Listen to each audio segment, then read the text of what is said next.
My name is John Fowler. I'm the Chief Information Security Officer at Consilio.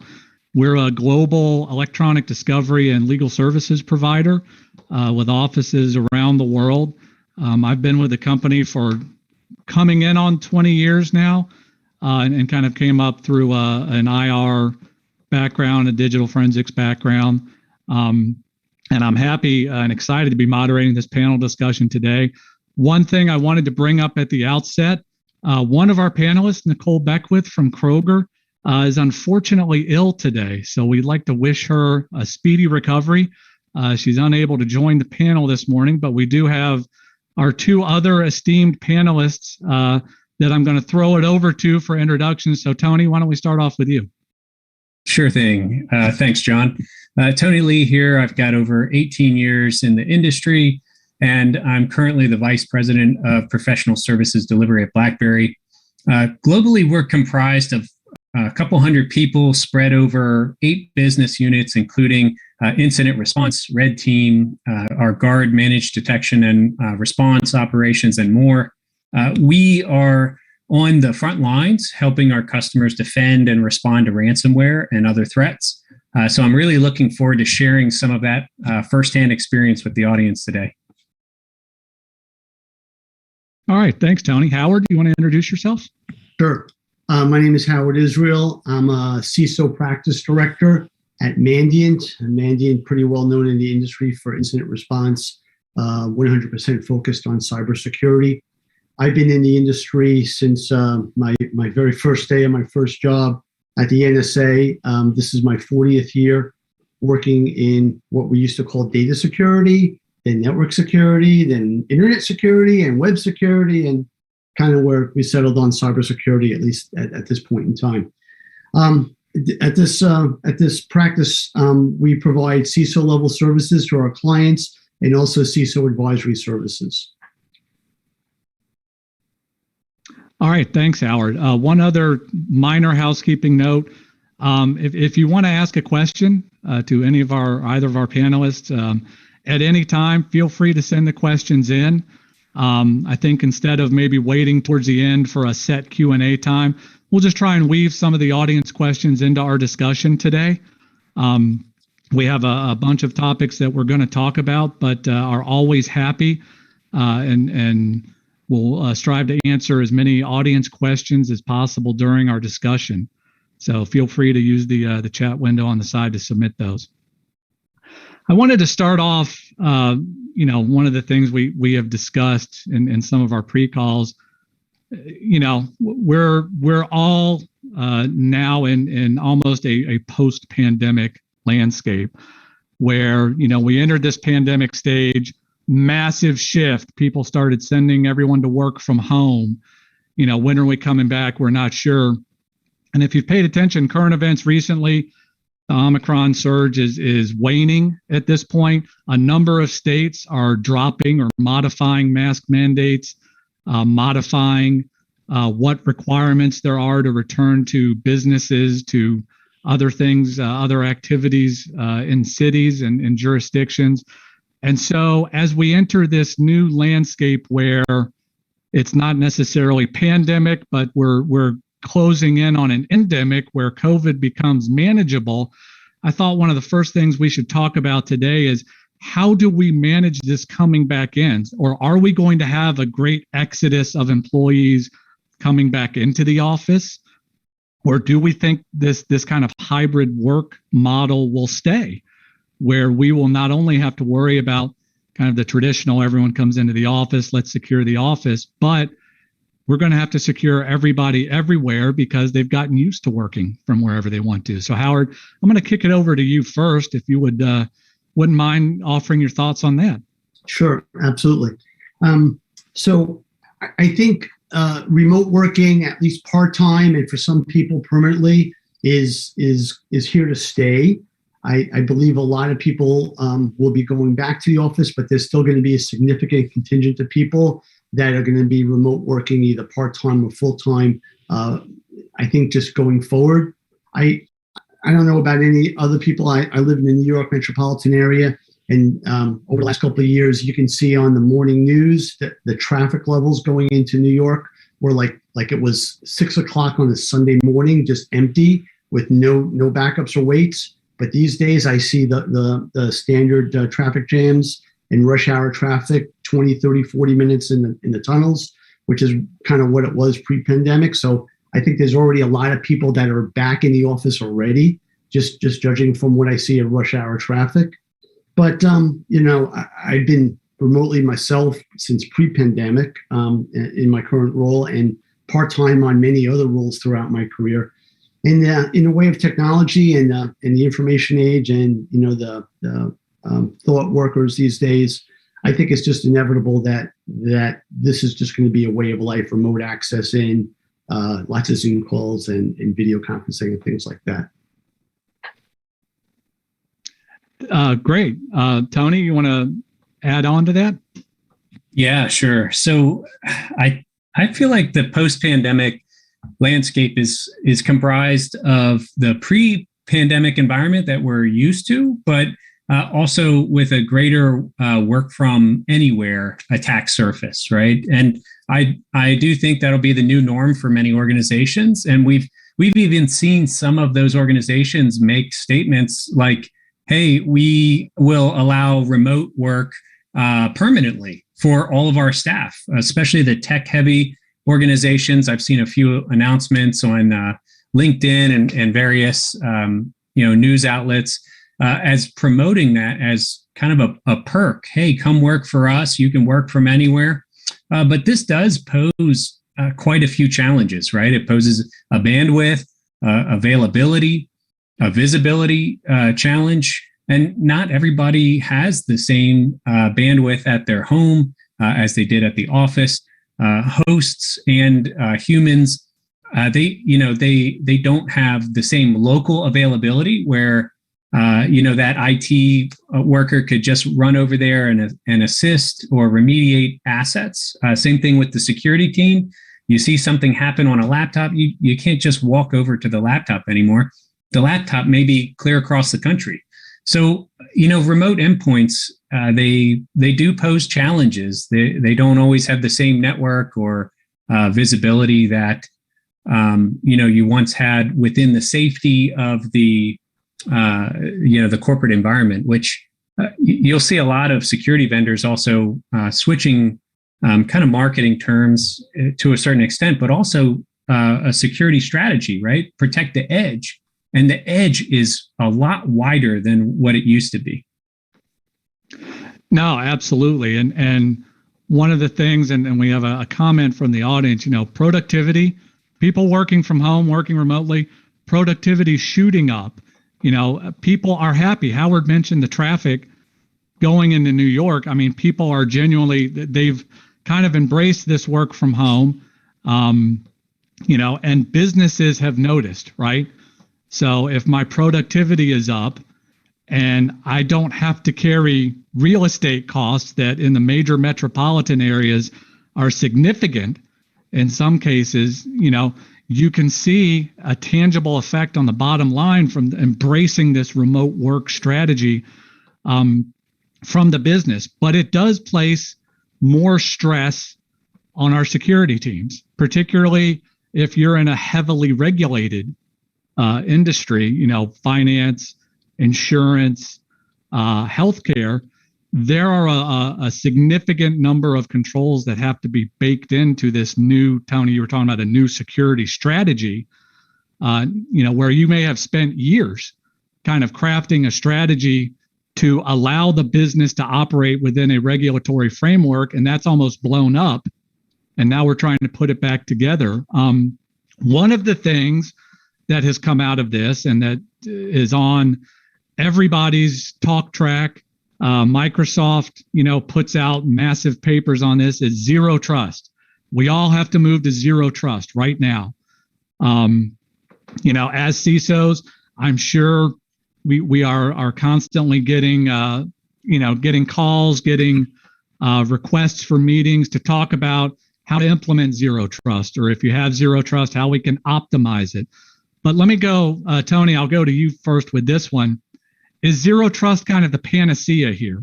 So we're going to embrace this hybrid workforce. Is zero trust what's going to make make this work out and we'll be good to go after we implement it?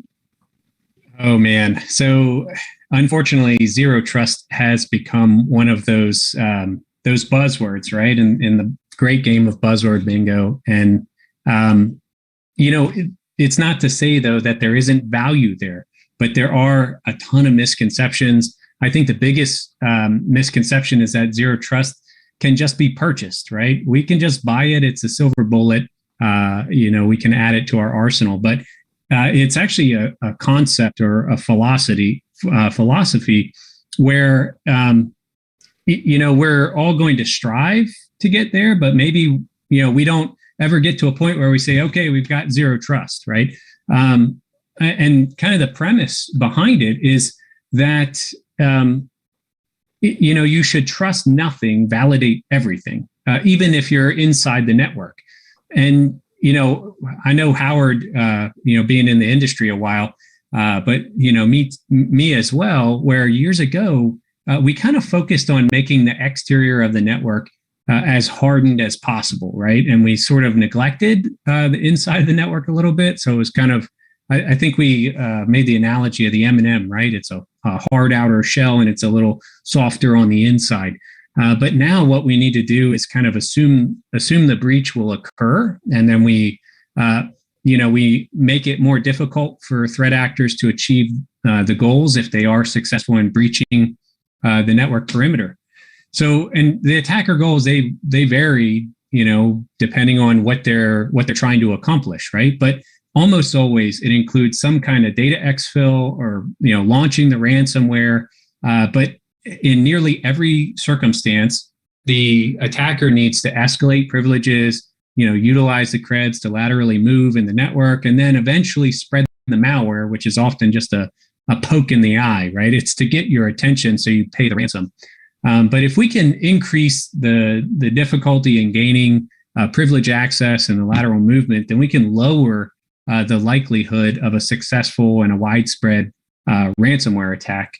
And moving towards a zero trust model requires a combination of people, process, and of course, selecting the right technology. A lot of folks focus on, continuous AI-based authentication, microsegmentation. There's a lot of technologies out there that really help push us towards that direction. But zero trust is a must, especially in the post-pandemic remote workforce. Howard? Thoughts on zero trust and implementing a zero trust architecture in response to this new working model? Yes. So I'll be honest with you. I have significant difficulty understanding the distinction between zero trust and least privilege. I just don't get it, to be honest with you. So I just use them as synonyms. Obviously, least privilege, zero trust. It's a goal, it's a strategy, it's an idea, it's a concept, it's a principle that everybody should use in their environment, whether it's operational, whether it's you're talking development and you're building an application or a system, you want to always consider zero trust. And operationally, in terms of distributing or providing or allocating or assigning access, and obviously reevaluating access, removing access as appropriate, should always be done. So to me, this is just like, yes, should be everyday business as usual. Always ask twice. Why is this environment connected to that environment? Why am I allowing this third party, this supplier, this service provider, this client access to my environment, or why do I have access to their environment? And is it as minimal access as possible? Those are all the questions that we should be asking all the time, and teaching our development teams and our operation teams, our admins, to ask that question seriously and to look hard at those access to minimize access whenever possible. So, yeah, to me, that's just business as usual. It should be one of the principles that we always try to adhere to and enforce to the largest extent possible, while providing controlled access to the people and the systems that require access. Right. And one of the things both of you kind of touched on is, we focus on the systems, on accessing those systems. One of the questions that came in has raised an interesting conundrum that I think all of us have probably dealt with, not just on the panel, but watching this as well. And I think honestly deserves a lot of thought, because it is something that in a rush to send people home to work, it might not have been fully fleshed out or fully addressed. And that is, people are working from their home networks, which have, possibly, let's see, the Peloton or another bike, smart ovens, name your smart device, 5 or 6 smart home assistants all over the place.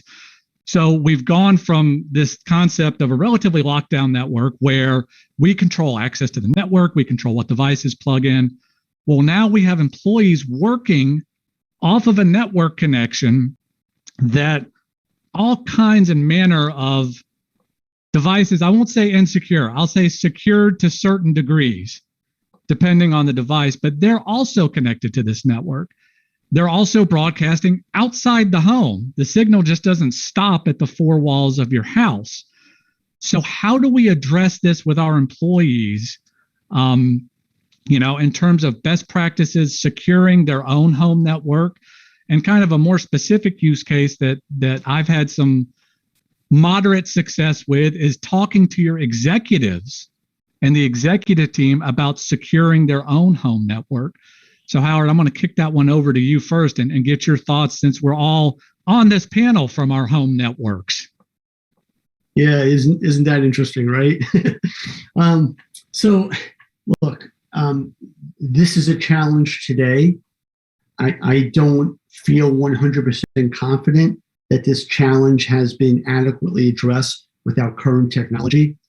I'm principally most favorable to the concept that an organization should provide a device, a laptop, computer, a stand-up computer, whatever, dedicated for use for work. This way, at least you can define that as a perimeter, whereas using a shared device, with like O365 or something like that, and cloud and web access to the environment, I think is significantly more risky. So at least the organization, for example, I have my laptop device that my organization provides me. They have full control of it. They administer it. They manage it remotely, and they can protect it. They have the hard drive encrypted, and they can limit to what I do on that device. So I personally think that's the safest way to go. It's not 100% perfect for sure, but it is the best that we have today in terms of our ability to protect corporate data, sensitive information. Yeah. So, John, I had to laugh because certainly guilty as charged over here. I mean, I'm on my home network, and I check the mesh access points every so often. And, there's 40 some devices that are on my network right now, right? It's all interconnected home.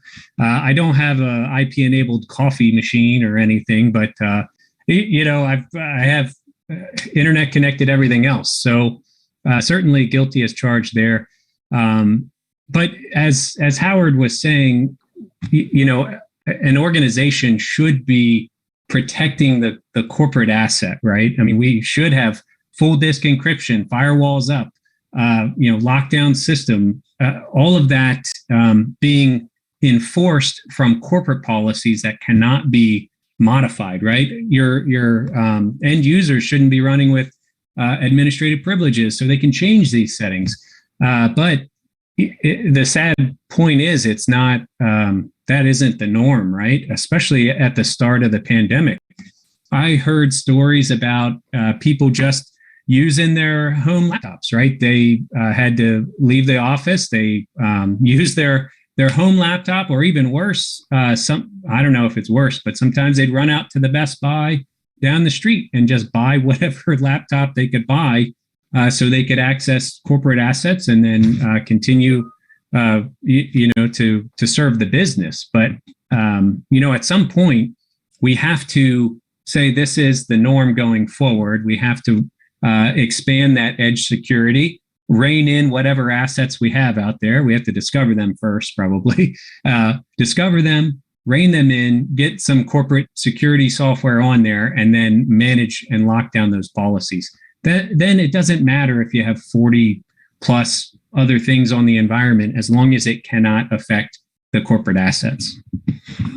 It's a great point. And I think the point you made about kind of everyone went home, right? And the rush was, let's get some sort of cloud-enabled office setup up and running in these enterprises, whether you're going Office 365, G Suite, whatever you're using.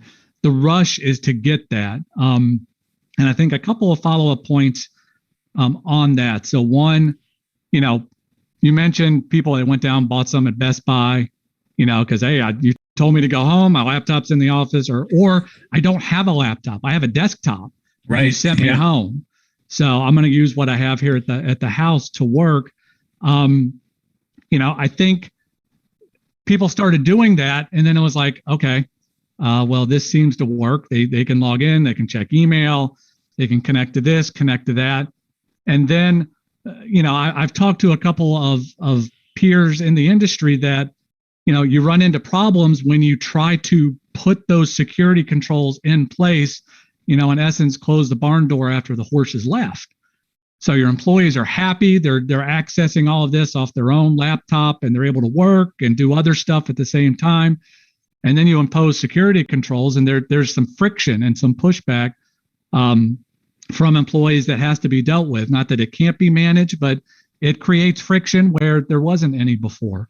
And the second thing, and it's just something, I came, Consilio's grown from a small business to where we are now, but looking at some of the small and medium-sized businesses today, that's a very attractive business model. If you're looking at startup costs, to say, we're going to have everything on the cloud, use your own computer.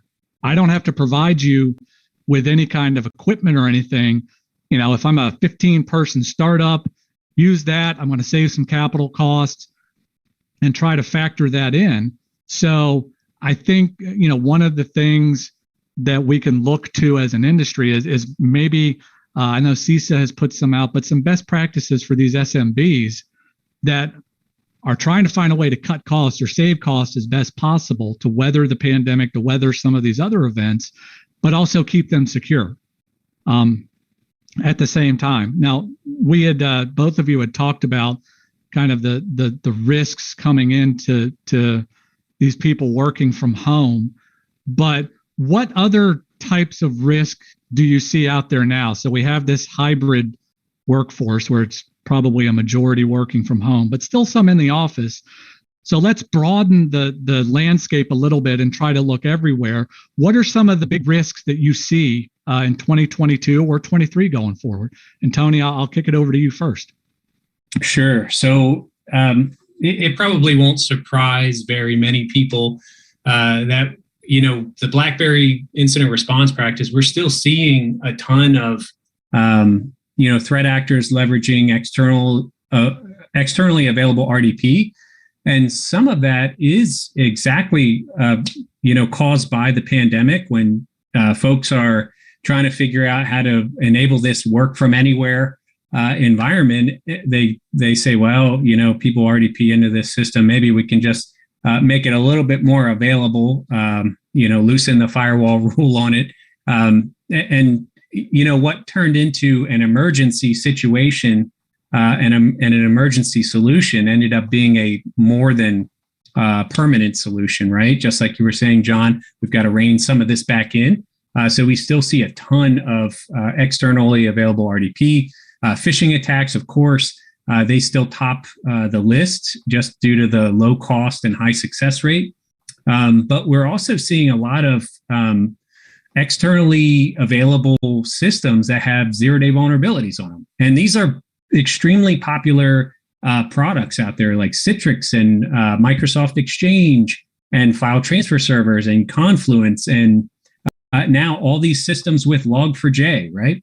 So we see a fair amount of, threats via the traditional ones that we've always seen, the RDP, brute force, phishing, but this increase in externally available vulnerable assets is such a nightmare. And I feel terrible for the sysadmins, because everybody's the first response is, well, why aren't we just patching it, right? We'll just patch, right? That is far easier to say than it is to do, especially when it is a 0 day, and then after we're called in to actually do the investigation, we find that the threat actor has been using this exploit for months, even before the vendor knew about it, before the vendor put the patch out there. So the defenders, even if they patch the very second the patch is available, the threat actors have been having a field day for months and possibly longer. And then, of course, sprinkle in some supply chain fun with SolarWinds and Kaseya VSA just to keep everything nice and interesting. So there's no shortage of risks out there, and I do feel for the defenders, for the people who have to patch. So many holidays have been ruined recently. That is definitely true. It's been a holiday-free season for a number of the admins out there. Howard, what are you seeing out there in the threat landscape? So I echo everything that Tony said. He's right on all those points, and I couldn't agree more. The only thing I would add to it is the continued proliferation of malware, and in particular ransomware, that is out there. There seems to be no end in sight in terms of being able to mitigate and protect against this.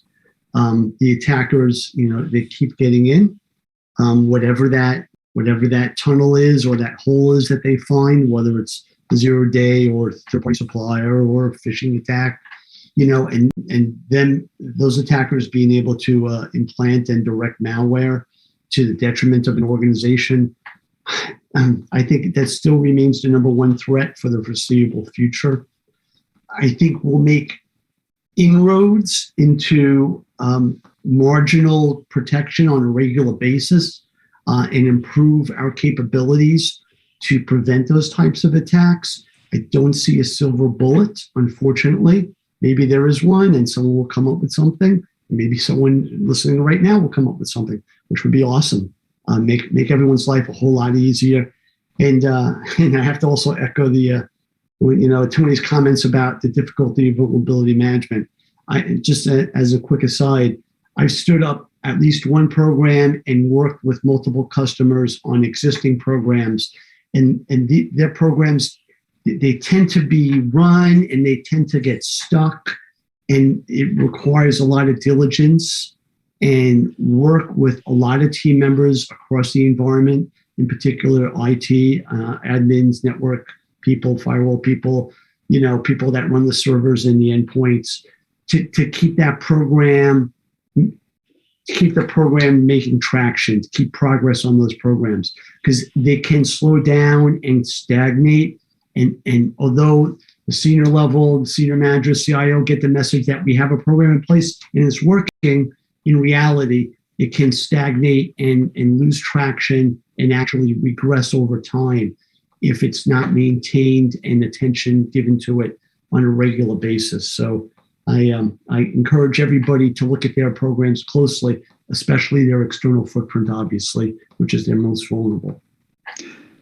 Yeah, I want to follow up on one of the things you brought up, Howard. So you mentioned, the CIO, senior leaders may be aware that you have this program.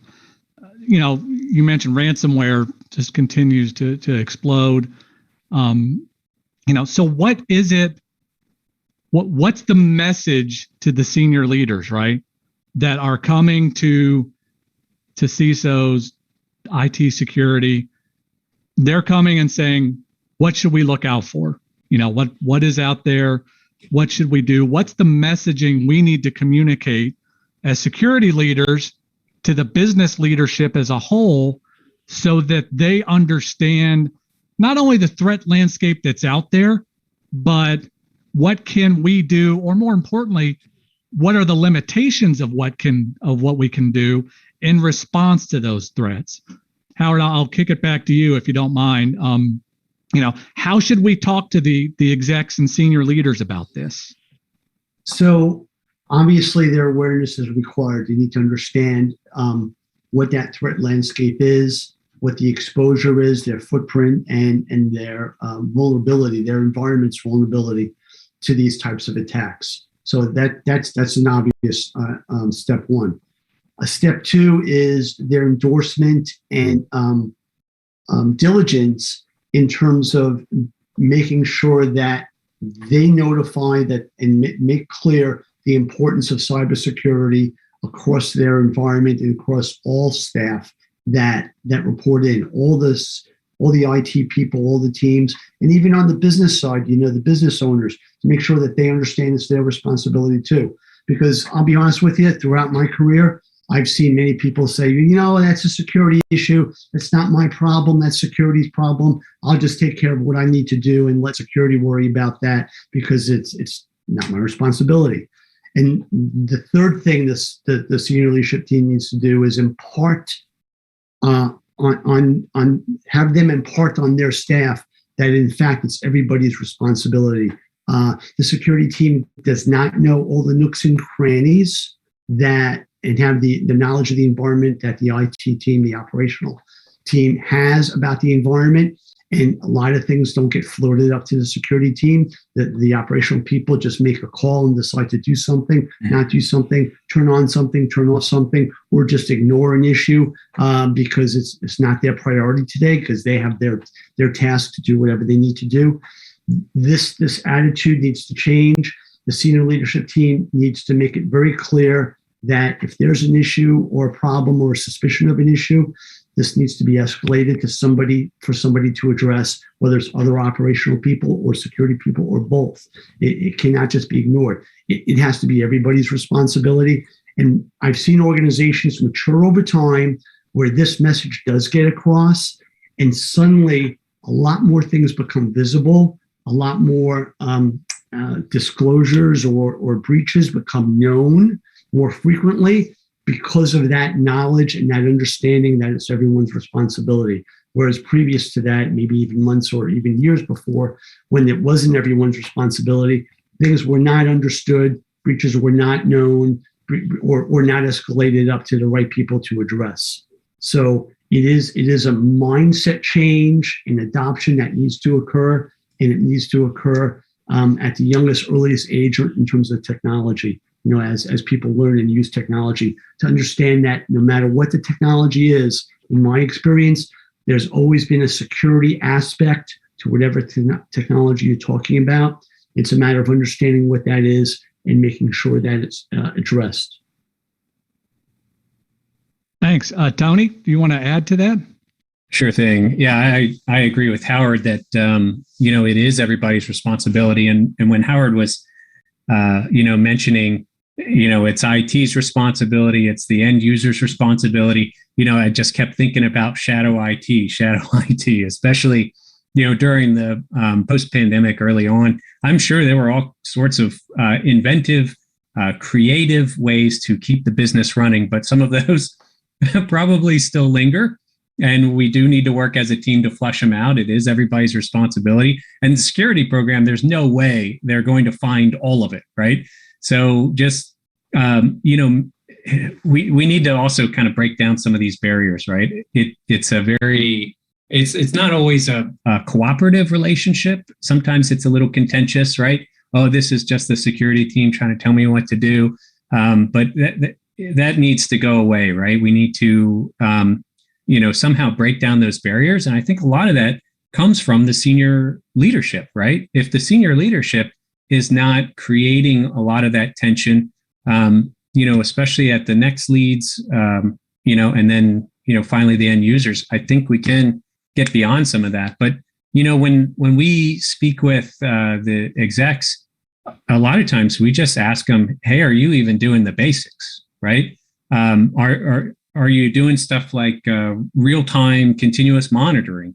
The whole point of having all of these defenses in place is not only to hopefully stop the threat actors, but to definitely slow them down. However, if no one's paying attention to the alerts, then this still poses a risk, a threat to the environment. And attackers, they're super motivated, so they're going to be knocking at the door all the time. And if nobody is there to answer, that's a huge problem. And we're still seeing this. Where organizations, they say, well, we do monitor, but it's only 9 to 5, right? Or even maybe extended hours, and it's only in our primary time zone. And maybe we have something like pager duty on the off hours, but that doesn't work anymore. The attackers, they're global, they work around the clock, they work on holidays.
We're definitely promoting augmentation of their existing staff, and that's actually come in handy even with the Great Resignation or the Great Reshuffle, whatever you want to call it, where maybe an organization has 5 on-site security staff, and they outsource the basic block and tackle, but when those 5 headcount turn over all at the same time, it doesn't matter how fast that organization is in restaffing, they lose a lot of institutional knowledge, right? That's been gained over many years. So having this augmented, XDR or whatever you want to call it, has really helped a lot of organizations.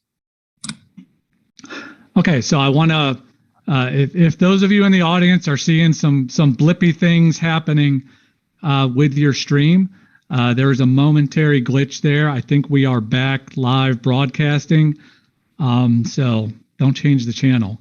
I have a follow-up. Both of you mentioned in terms of executive awareness, getting the execs, the senior leadership of a company to drive this understanding that security is everyone's responsibility. And I have kind of a 2-part follow-up I want to throw to both of you. One is the lack of such pushing down from the execs, or the lack of buy-in from the execs and pushing down. Is that a risk in and of itself that we should consider as security leaders?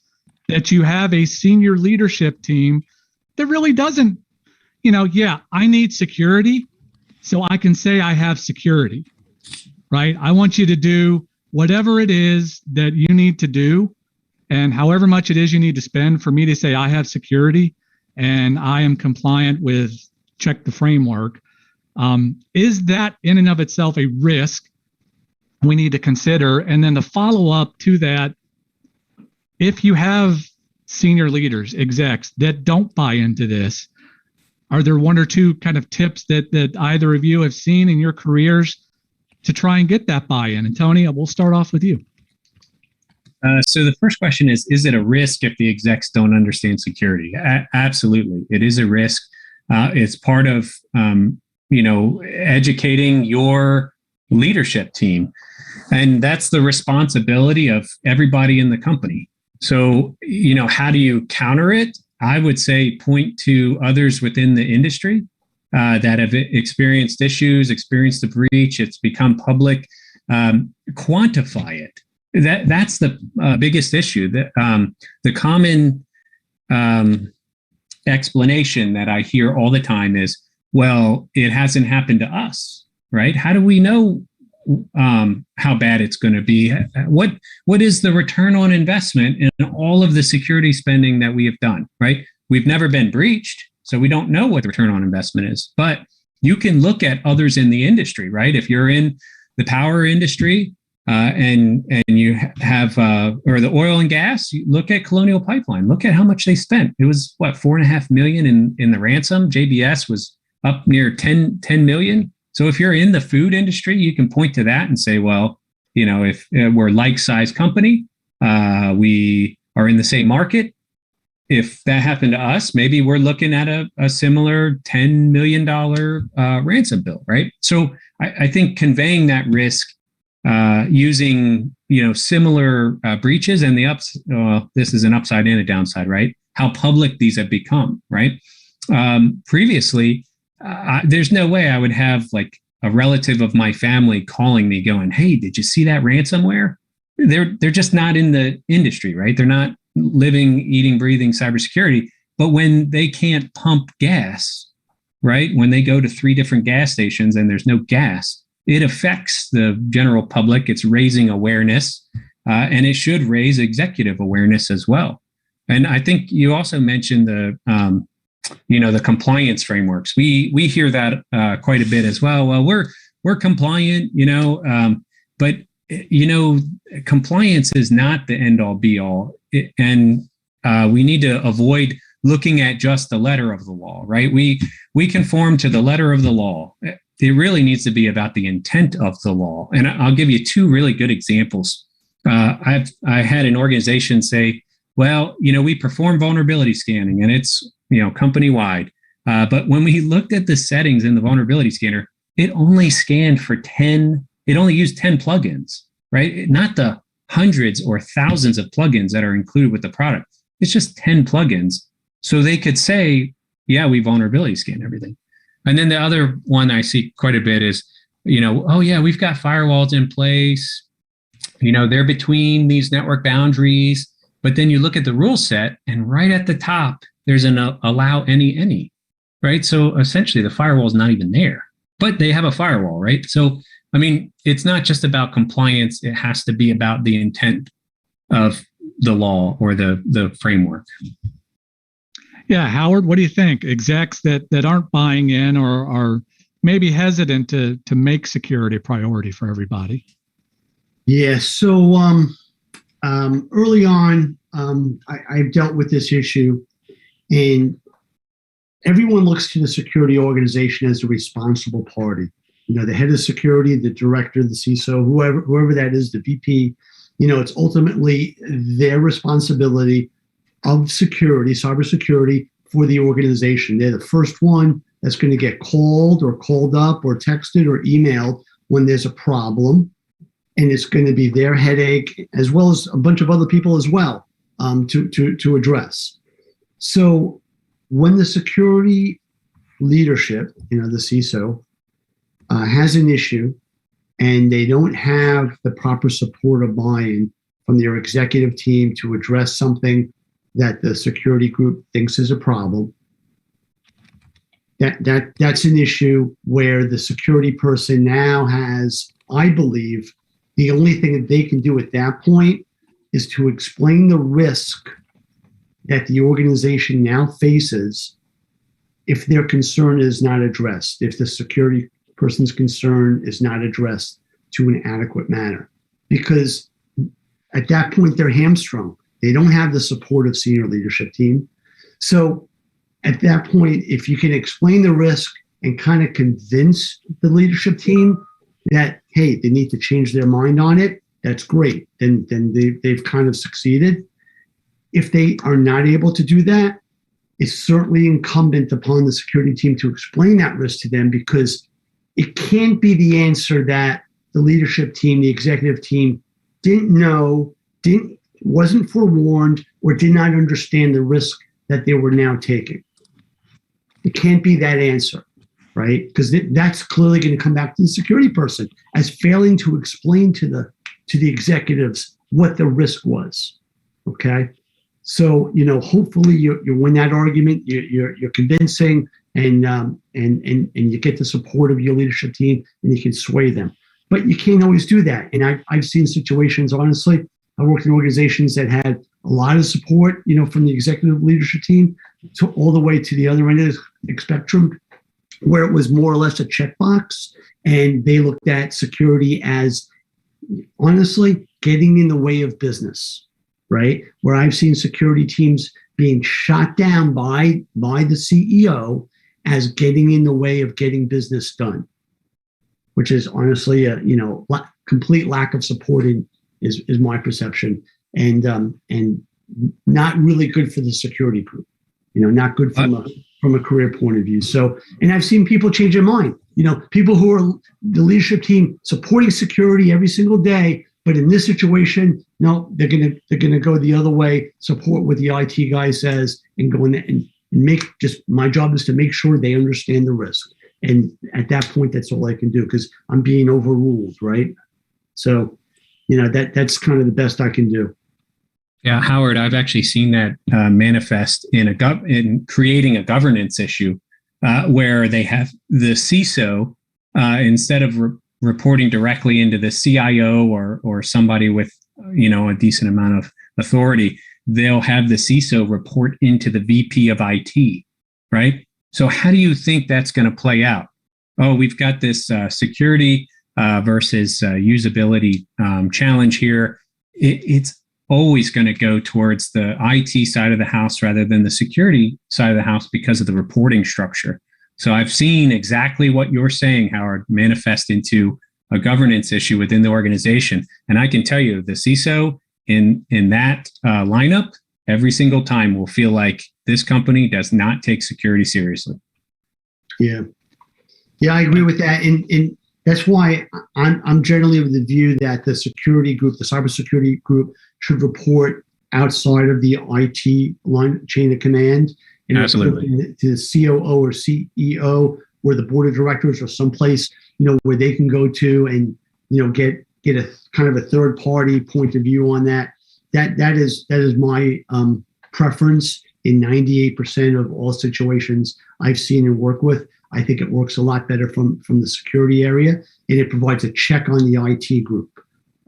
That's not the most common way to do it. I still think that the vast majority of organizations, the security team, the head of security, the security group, seems to report into the CTO, CIO, or VP of IT, whatever, and it becomes their call. Do they decide to go operationally, with what their IT team says, in terms of, well, we're going to not make our deliverable, or we can't do that patch because, we have uptime requirements, and, all, right? And but it becomes their responsibility. They need to understand the risk that they are explicitly taking by not adhering to the direction or recommendation that the cybersecurity group says, because that risk is now on their shoulder.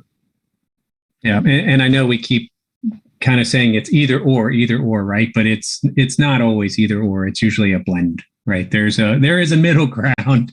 There's not a security rules all and nobody's going to do anything, right? There is the middle ground. Absolutely. Yeah. One, I'm cognizant of the time, but one last follow up, because we got into kind of a side discussion about reporting structures.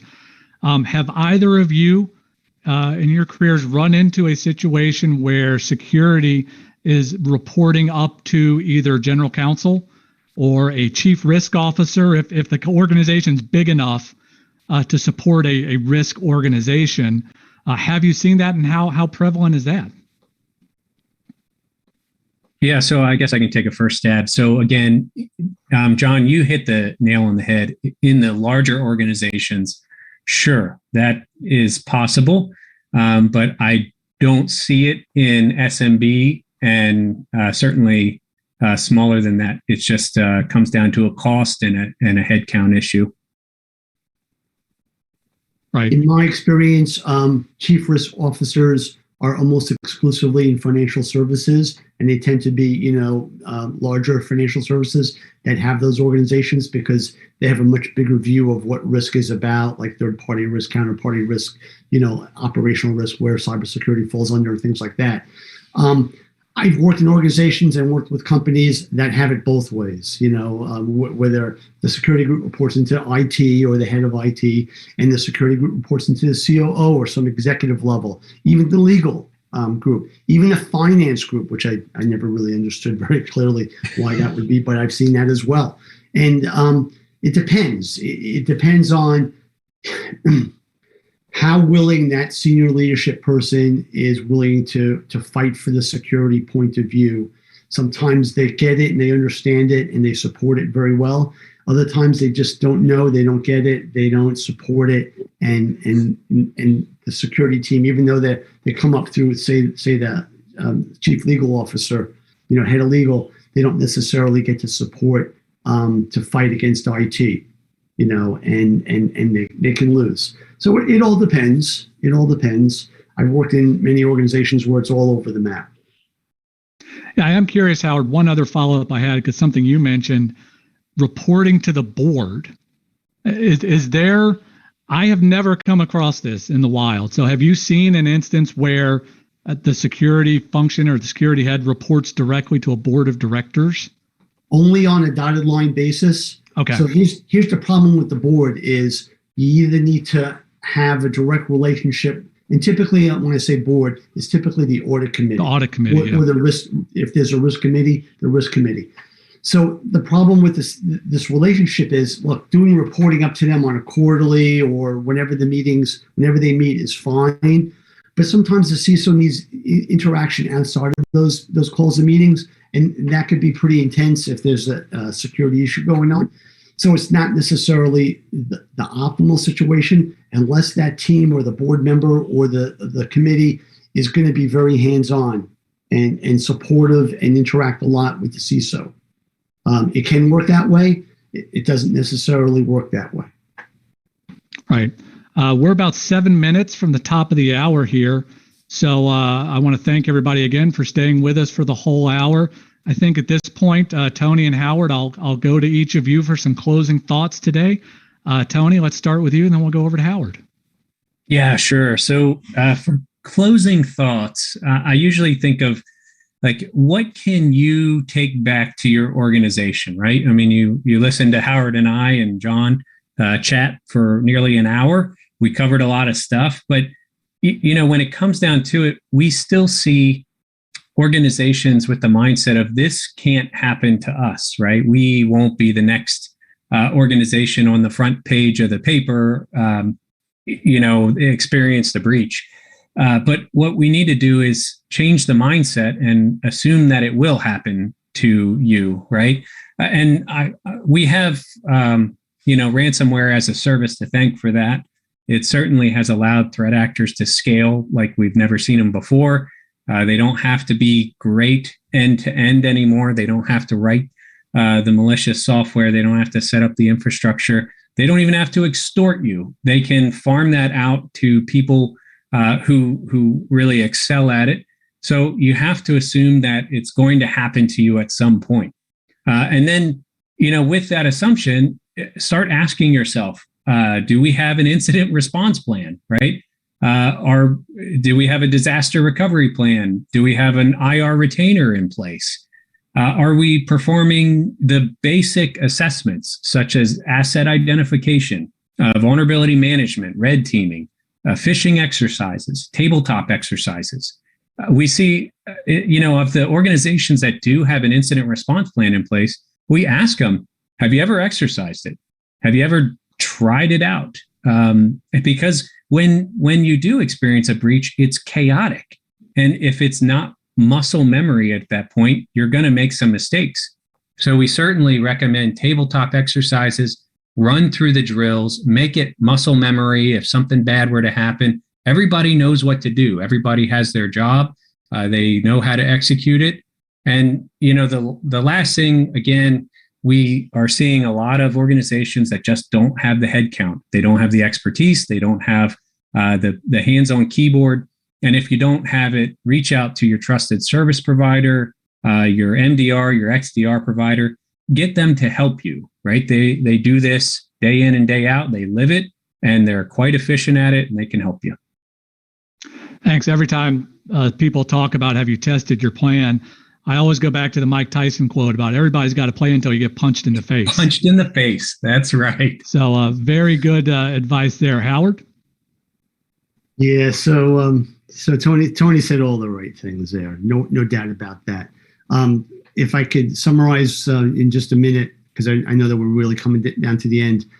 So this concept of back to basics, to me, that's not a new thing. That should always be on everybody's plate, is making sure you're doing the fundamental things that you need to protect your environment. I do want to make one comment about ROI and justification, and Tony kind of brought this up indirectly several times by saying, why are we spending all this money when we never had a problem? And it's kind of funny because there's this contradiction that, when times get tough corporately and budgets need to be cut, a lot of people look at security and say, we haven't had a problem and their budget is X amount. What does it hurt it to cut that 20, 30, 40% because, we haven't had a problem? Well, probably the reason they haven't had a problem is because they did invest in that budget in the last few years, and that's why they don't have a problem. So, success by having a proper protection and environment, that success can hurt the security program in the future, which is kind of bizarre, right? So, because I fundamentally cannot justify ROI, I cannot explain the ROI because I can't explain what could have happened to a corporation or a client because they didn't do something. Because theoretically, it's quite possible in the realm of probability that if I invested $0, had no endpoint protection, had no firewall, had no log management, had no protections whatsoever, it's quite possible that the organization never has a problem. I mean that's entirely conceivable. Now, I think it's probably pretty rare, but I think you're asking for, very likely they're going to have a problem. But I can't justify, the ROI, which people often ask you to do, and that's something that I just find inconceivable because I don't know if we would have had a problem if we did not invest X amount of money for technology or resource or third party, whatever. So I find that a continual challenge. Absolutely. And I was at a conference a couple of years ago, and I wish I could remember who said it, but one of the comments was the ROI is $0 in lost revenue due to a security incident. Which, okay, there are pluses and minuses to taking that approach to it, but I'd never heard someone frame it like that before. And I always like hearing some unique points of view on that. Howard, as you mentioned, we are coming up less than 2 minutes to the top of the hour. So I wanted to thank everybody in the audience for watching. Howard, Tony, thanks to you for sitting in on the panel. I wish Nicole was here, but again, wish her a speedy recovery from being ill. And thanks to everyone in the audience for sending in really good questions throughout the whole discussion. We tried to get to all the questions that were sent in, but I know we can go back and answer people in written form after this discussion's over. So keep a lookout if we didn't get to your question, because we may get to it later today in written form. Aside from that, I think the housekeeping items Megan touched on before, if you want continuing credit for this. If you don't remember how to do that, you can reach out and FutureCon will help you take care of that. Other than that, thank you, everybody. Have a great afternoon. Thanks, John. Thanks, John.